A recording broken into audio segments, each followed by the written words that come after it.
गगनपुर गांव में बिट्टू नाम का एक लड़का रहता था। वो रोज स्कूल पैदल जाया करता था।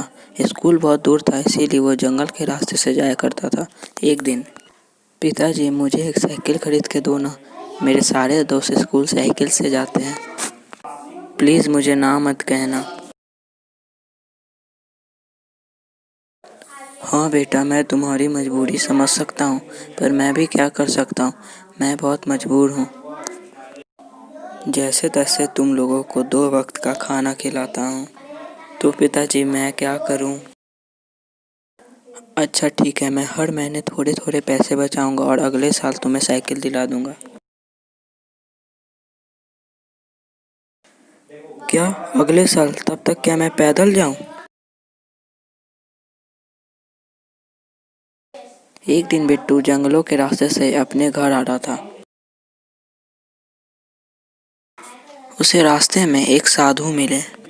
बेटा, मुझे गगनपुर जाना है, क्या तुम मुझे वहां तक का रास्ता दिखा सकते हो? मैं वहीं जा रहा हूँ, चलिए मैं आपको ले जाता हूँ। तभी वो दोनों गगनपुर पहुंच जाते हैं। तुमने मेरी मदद की, उसके लिए मैं बहुत शुक्रिया कहता हूँ तुम्हें।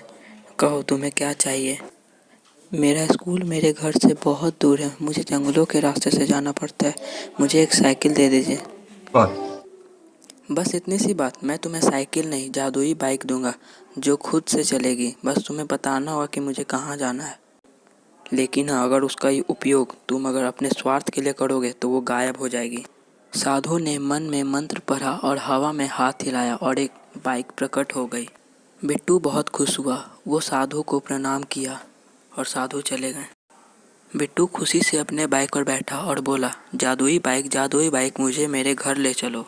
फिर बाइक उसके घर की तरफ निकल गई। बाइक पर बैठे बिट्टू को देखकर सब हैरान रह गए। बिट्टू ने अपने माता पिता को सब कुछ बताया। अरे वाह बेटा, साधु जी तो बहुत दयालु हैं। इस बाइक का उपयोग अपने स्वार्थ के लिए मत करना बेटा। दूसरे ही दिन बिट्टू अपने बाइक से स्कूल जाने लगा। वो पहले पहले अपने दोस्तों को छोड़ने लगा। फिर थोड़े दिनों बाद उसके मन में लालच पैदा हुई। वो अपने दोस्तों को छोड़ने के बदले उनसे चॉकलेट बिस्कुट लेते रहता था। फिर वह अपने गांव वालों को भी छोड़ने लगा। वो उनसे पैसे लेता था।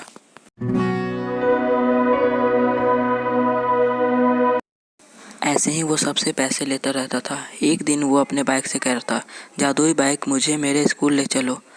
पर एक चमत्कार हुआ और बाइक गायब हो गई। बिट्टू जोर से नीचे गिर गया। इस घटना को उसकी माँ देख रही थी और उसने कहा, देखा, तुम्हारे स्वार्थ की वजह से बाइक गायब हो गई। इसीलिए कहते हैं ना बच्चों, लालच बहुत बुरी बला है।